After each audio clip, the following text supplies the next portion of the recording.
Hello, hello, welcome, welcome, one and all. Good afternoon, good evening, good morning, wherever you are in the world. We're going to be getting started here right now with the SOTM versus SoK clan war. Let's go get it. And we're going to start with a domination game. Hopefully none of these replays are desynced. Some of them are actually showing on the old version, but nonetheless, we will start on domination here with Grombrindle versus Butcherbird. And we've got, I believe, anyway, yeah, we'll see. Sorry, not Grombrindle. We've got Nihil versus Jirea. Okay, so, yes, Beastmen versus Lizardmen. We've got the anthropomorphic people here having a nice face-off. And let's see what we've got. We've got Doom Bowl leading the way. Some Ungor Raiders here. Khorne Gors. And some Spearman Herd up front. Second line. Yeah, we've got a third line even of some Ungor Raiders here. It's looking pretty good. Lore of Wild Brave Shaman there. A couple of Minotaurs. Great weapons for anti-large. Umbral Tide Salamander pack for some flaming, burning stuff. Nakai the Wanderer and Star Chamber Guardians. We've also got some Saurus here, so a fairly strong front line in terms of quality and cost from the Lizardmen. Also got Lore of Heavens rather than Lore of Beasts. Looking for some Wind Blasts, perhaps. Yeah, Curse on Midnight Wind and Wind Blasts. And he's even brought Roiling Skies just in case of Malagor, I guess. But, yeah, let's see how things go here. Archer's going to open up a little bit of damage on the Star Chamber Guardians. Nothing too crazy, but every little bit helps.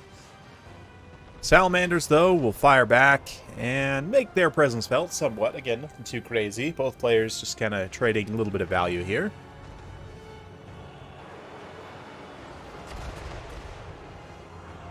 Let's see. The clash going to get underway. Star Chamber Guardians just charge straight in. They're going to get in contact here. And Saurus also just move up. See Curse of Midnight Wind going off there. That's going to reduce melee attack, armor of everything nearby. Not that the armor matters too much, but certainly reducing the melee attack. Oh, yep. Okay, good there. Just making sure I'm not actually on the blocker here. Okay. Yes, we're going to see little Traderkin go down the far side, hit these Colossadon Hunters, and Nakai. That's going to be brutal, as they're in a pitched anti-large battle against Minotaur's great weapons here. But yeah, that Primal Roar gets activated so they can try and get as much damage out as possible. But that Traderkin just ruins them and leads to Nakai being somewhat isolated there. Very tough. Yeah, you can see the Beastmen just feasting on value right now, as Minotaur's great weapons win that fight pretty decisively. Likewise, Star Chamber Guardians also getting hit by some magics. They're going to eventually lose out there. We do see Saurus Spears and Saurus Warriors starting to grind through. I mean, granted, it is just Ungors they're grinding through, but still, Chariot comes through and has a hard time getting through the heavy Saurus mass. Takes a ton of damage in this engagement as well. But let's see. Yeah, the Ungor Raiders focusing fire eventually gets the job done. Let's see value here. Yeah, like 350 value on them. Pretty good stuff. Salamanders definitely blasting with their little explosive shot. Getting some good damage in. Excuse me, but from a points perspective, right? Yeah, Beastmen are just so good at contesting points, and they have such great speed. And, yeah, just in general, great speed, a lot of access to Vanguard. So, as a result, they generally perform very well in domination. And for the most part, yeah, Lizardmen, I mean, they have fast skinks, of course, but they're expendable capture weight, I believe. And Saurus, kind of your backbone unit, are pretty slow to get into position. A lot of your monsters are relatively slow. But let's see what they can do here. Right now, Lizardmen are actually holding two objectives, although this one is about to be taken by just a little Ungor Spearman Herd buddy. Yeah, nice point-blank shots from the Salamanders, but they're going to be forced away by the Doom Bowl, and just value trade-wise, Beastmen so far ahead here. Almost 2,000 points.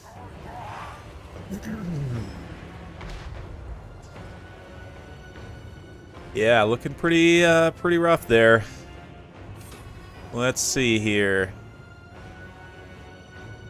Yeah, Umbral Tide getting pushed back. Razorgore Chariots and Khorne Gores, just a lot for the Saurus to even try and handle. These Temple Guard, let's see. Those Khorne Gores getting a pretty good clean charge on them. The Khorne Gores have an okay charge bonus. This didn't look like it did that much damage.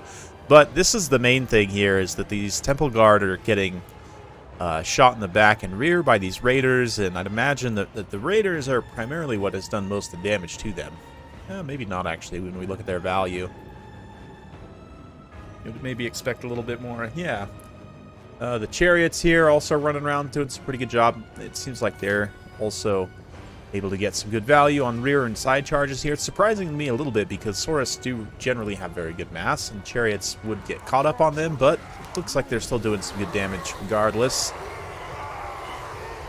And the Minotaur is pushing through. Yeah, it's all hands on deck for the Beastmen. They do have a couple units here that could potentially be unsummoned, considering they're very tattered, but right now just keeping the mass on the field, not really allowing Lizardmen to get set and summon any units in. I mean, yeah, 3 cap, like 3,000 point damage lead, and it's going to be a towel throw from the Lizardmen. Understandable. Beastmen just such a strong faction right now in domination, and especially in the hands of a good player here. Yeah, anxious to take home the win. So without further ado, let's put a point on the board for SOK. Go.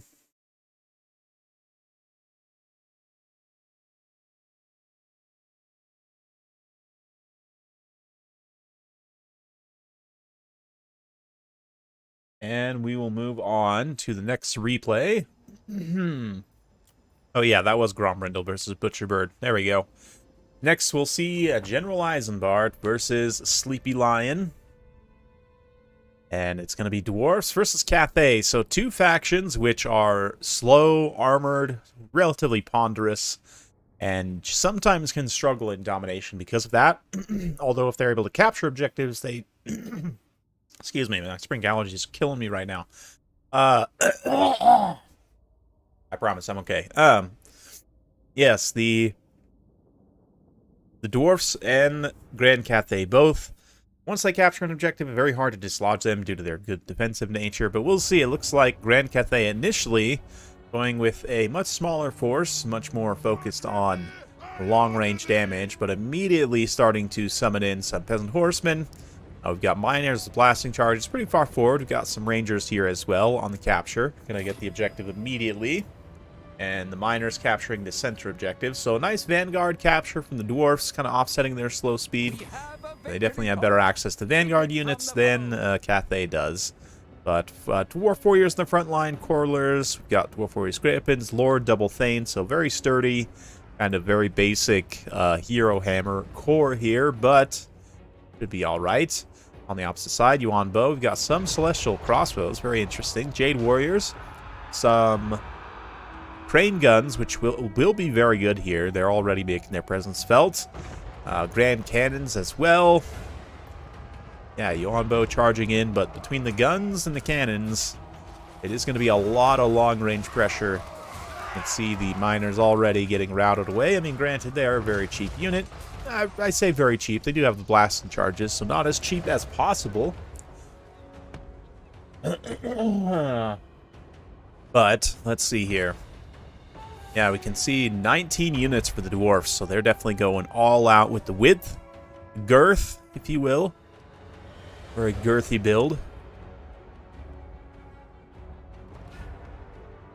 And yeah, some gyros being brought out as well. Brimstone guns, probably an excellent unit in domination. I'm not an expert by any means, but it seems like they'd be good to bring in, potentially try and get in on some of these units here. The armor-piercing missiles could turn and fire at them, but right now they're kind of sneaking by unnoticed, which is a pretty big benefit.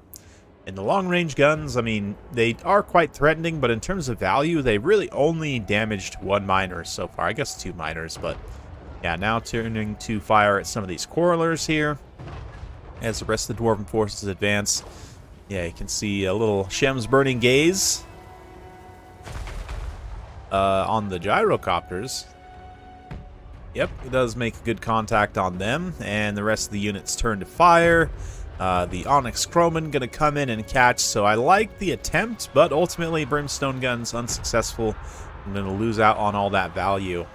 And this is interesting for me because this is very similar to a problem that Skaven can present for the Dwarfs, which is that these long-range rifle units really can give them a hard time, especially when combined with other long-range units.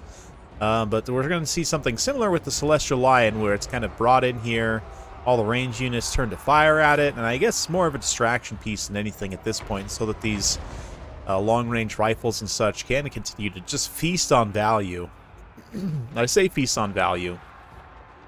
Yeah, Cathay has a pretty good lead right now, 10,000 damage, whereas the Dwarfs are just kind of struggling to get enough DPS on the field and close enough, right? Like, these Rangers are relatively short range. The Dwarfs, I don't know if they have any of their own, like, long-range artillery to try and contest this, right? But they could potentially bring in some cannons to try and even this thing out a little bit here. Or also, you can try and bring in some Slayers for some speed, maybe get in this back line and start to cut the Crane Gunners up with melee.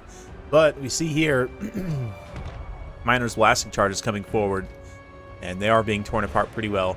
That being said, you know, despite the value lead here, Eisenberg's got a very good points lead, and Cathay really needs to start getting to the objectives and capturing them, which is certainly easier said than done for a faction like this, especially given the build construction of overlapping missiles. It's going to be tricky to get cavalry onto the objectives, but here we see a mass summoning of peasant horsemen. They're going to come through and land on this ranger here, and then maybe try and drop some rear charges. Some other units, maybe see if they can't get some leadership breaks, and then see if Cathay can actually load this point up and finish the capture on it. Yeah, Giselle units have always been good against Dwarfs. It's very true. Very, very true. Yeah, Beastmen are a faction that hasn't been in a weak position for a long time. They're constantly getting new units with each DLC. It's true. Even though Warriors of Chaos should be, in theory, getting similar amounts of new units, they also just are in the pits somewhat. And then Norska exists. Technically, kind of.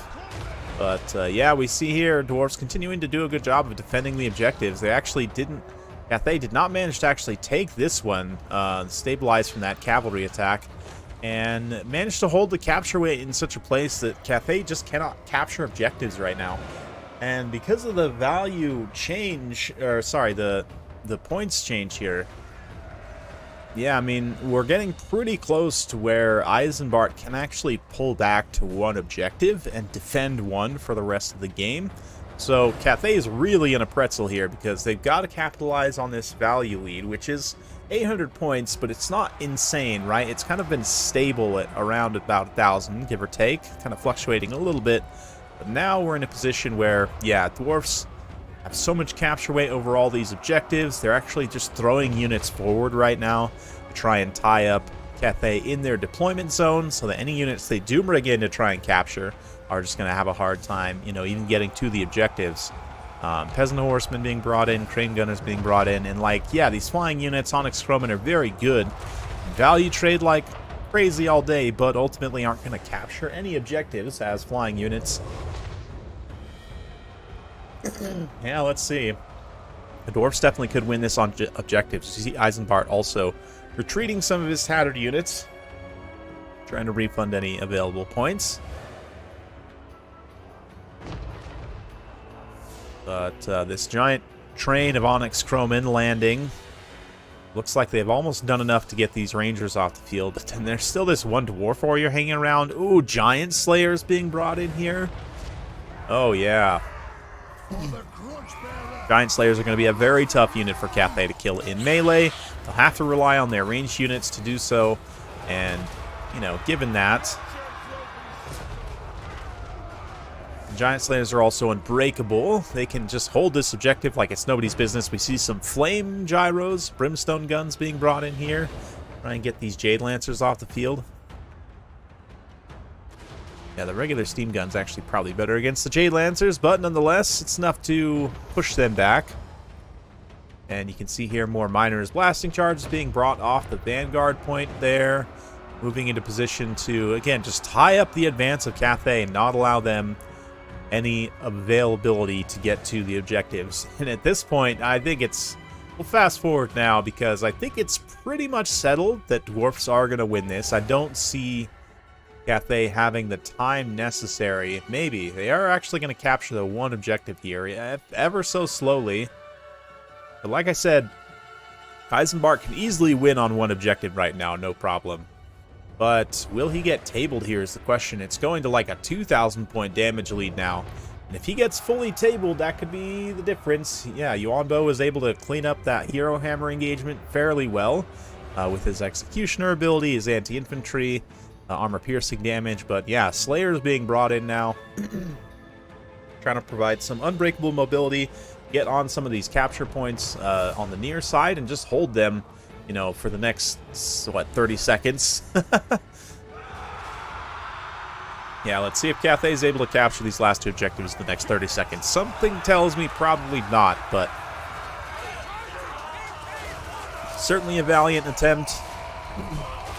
Ooh, yeah, the Flame Gyro's landing some shots there. Celestial Lion charging in. And it's looking like, yeah, I mean, they win the fight, but again, there's like, with two objectives especially, you're looking at like less than 10 seconds left.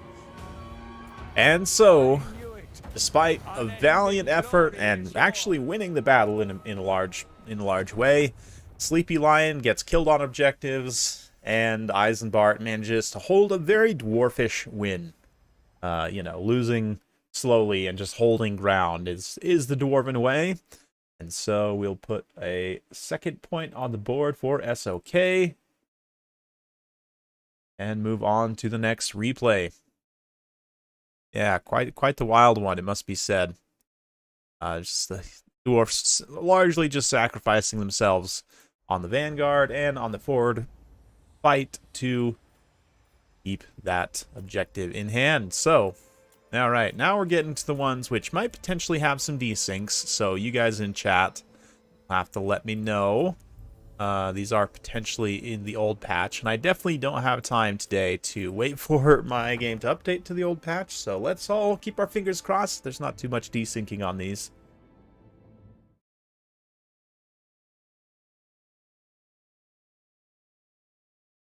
Dwarf spams chaff infantry quite effectively, and there's no, you know, Jade Warrior great weapon that can compete to try and get some armor, like cheap armor-piercing anti-infantry on the field, right? Like, actually, armored infantry is one thing that Cathay, besides their crane guns, doesn't really have great answers for.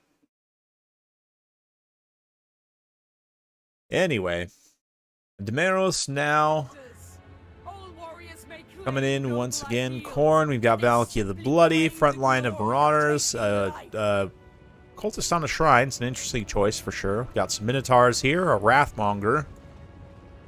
As for the Warriors of Chaos on the opposite side, Warriors Great Weapons here, and some Marauders Great Weapons, a massive amount of Marauder Horsemen, and Sarthorael. So it's kind of like Warhammer 1 and 2 Sarthorael build, which is him and lots of Marauders.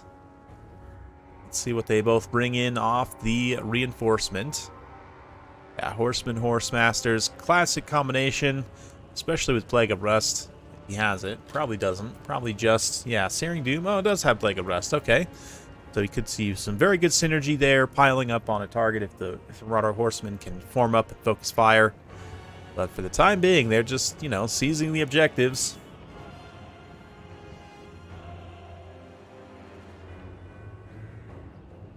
Let's see what they can do.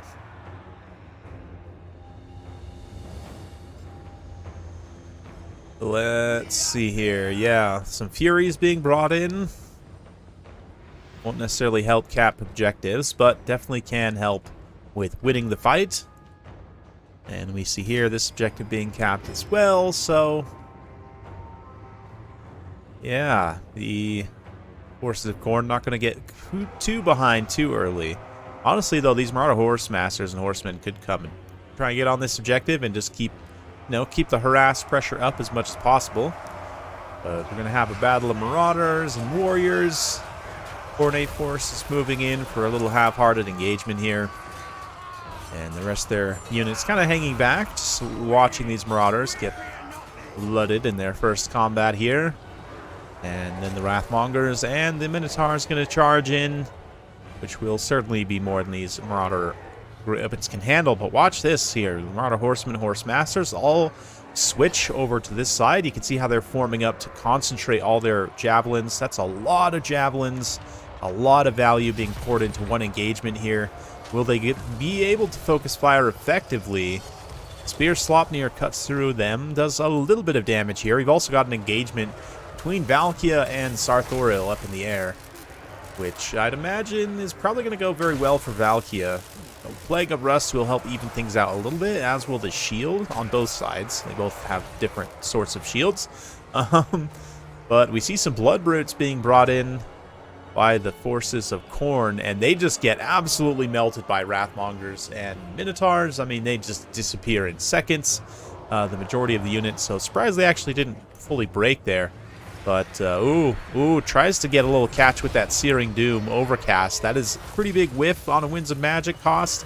Ultimately, I like the play, but the Furies were able to flee through a different lane and avoid taking most of that damage. But then they realize, like, oh, there's 3 units of Furies here. There's like 6 units of Horsemen. Let's pull back and not take that engagement, as Sarthoril also continues to attempt to not take that engagement. Yeah, both sides definitely scrapping right now, but for Poland here, having triple objective capped is definitely definitely pretty big benefit here. Right now, it seems like Khorne's mobility is all focused in the air, which again is fine, but it's gonna result in them having a tough time capturing the objectives. We do see some Khorne dual weapons come in, some Khorne Gores come in also. So they're trying at least to get some units to get on the one objective and capture it. But value-wise, it's basically neck and neck.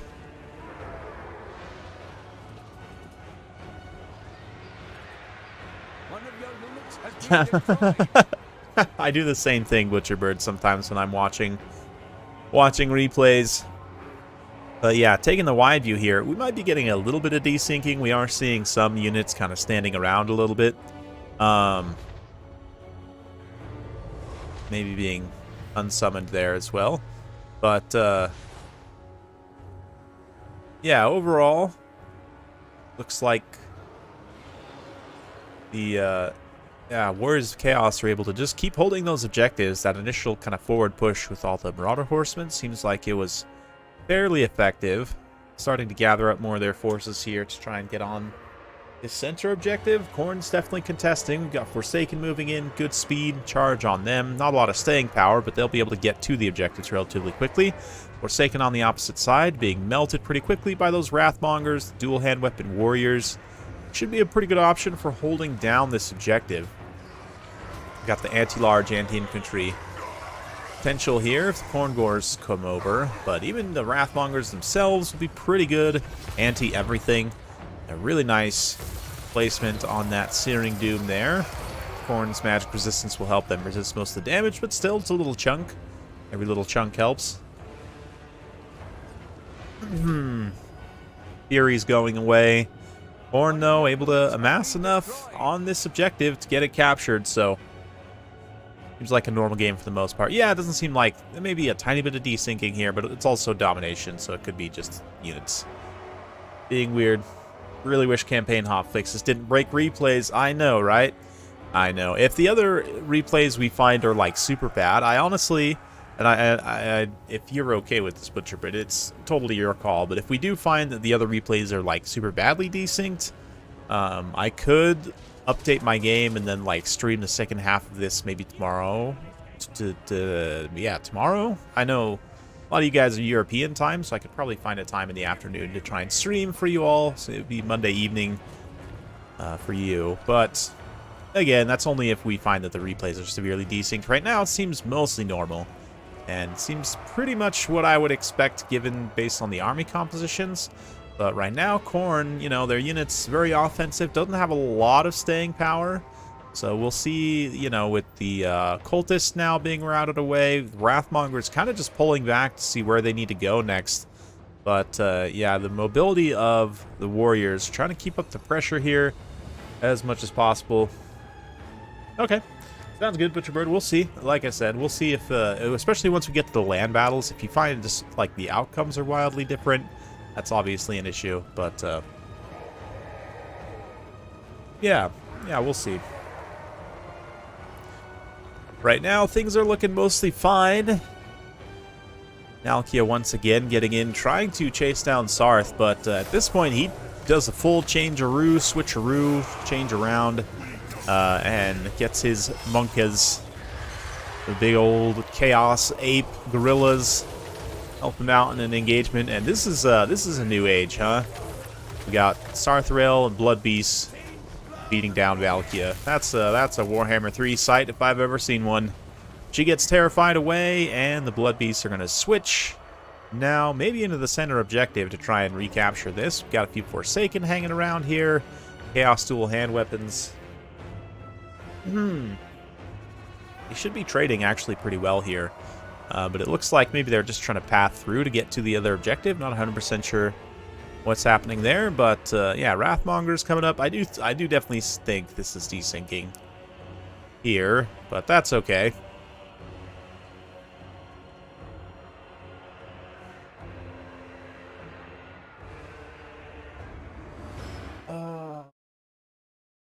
Yep.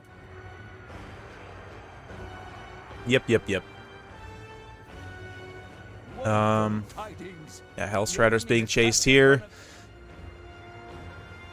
At this point, let's fast forward through the rest of this. I do think that Khorne's going to have a pretty tough time pulling this one out. I do think, yeah, with the value and the points lead that the Warriors of Chaos have currently, they are in a pretty commanding position here to just win the fight. But let's see, Khorne's going to start bringing in some more units here.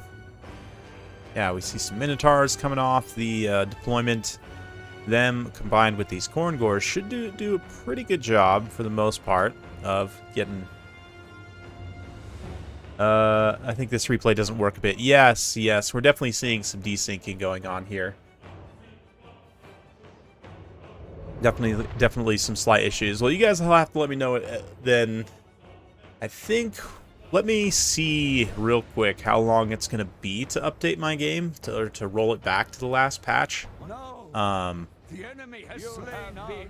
Because, yeah, all of these, the remaining replays, right, Butcherbird and Grombrindle, the rest of these, whoops, I just skipped right past that end screen, but you guys can let me know, was that, the outcome of that at least was correct, so I can mark it on the scoreboard. And then the rest of these,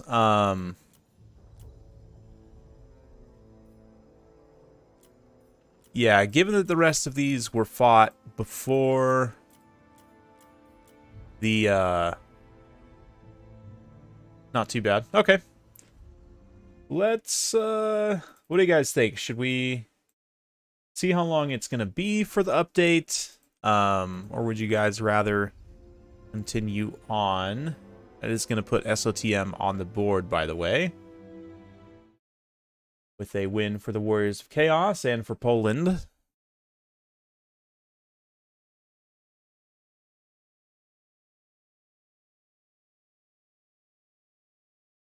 Yes, Warriors of Chaos won. Okay. That is it for the domination replays. So, what do you guys think? For these land battles, let's just... Let's see here. Give me just 1 second, guys.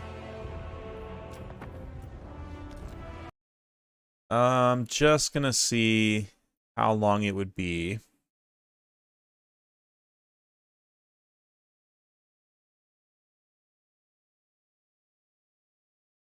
Yeah, I mean, I think if it doesn't take too long, I might just take a little intermission now and come back in like an hour, but it's just, it depends on how long it's going to take here. So let's see.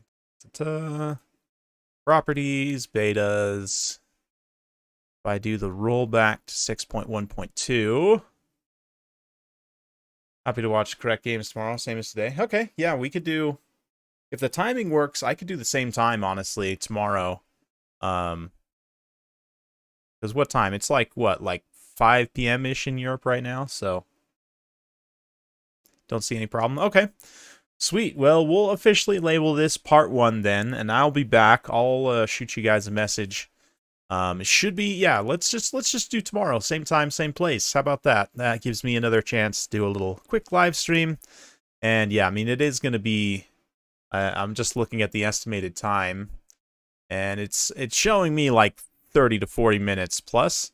So usually that, like yesterday, it took me like 2 hours when it was showing that initially. So sweet. 6:30 p.m. for Poland. Perfect. That's absolutely perfect. So that'll give you guys a nice Monday evening relaxer for the start of the work week. 11:30 for you. No classes anyway. Sweet. Fantastic. Fantastic. So thank you all so much for coming out. Those first 3 domination games. We got a nice kind of initial tail of the tape with a 1 to 2 in favor of SOK so far, but 3 more games remaining. So SOTM certainly could, at the very least, still tie or still win. Got some great land battles coming up. So be sure to tune in tomorrow for that. And yeah, thanks everyone who came out for today. It's been a pleasure. Definitely glad I got the opportunity to do a little streaming for you guys this weekend. I'm going to try, honestly, and fit in some of these short little 1 to like half hour, 1 hour, 2 hour streams, in the future, just because it's not too much of a commitment, and it gives me another chance to interact with you all live. So thank you all so much. Thank you, of course, to Butcherbird and Gromrindle and Ryder Rohan for getting me involved in casting this, and we'll see y'all tomorrow. Thanks. Bye-bye.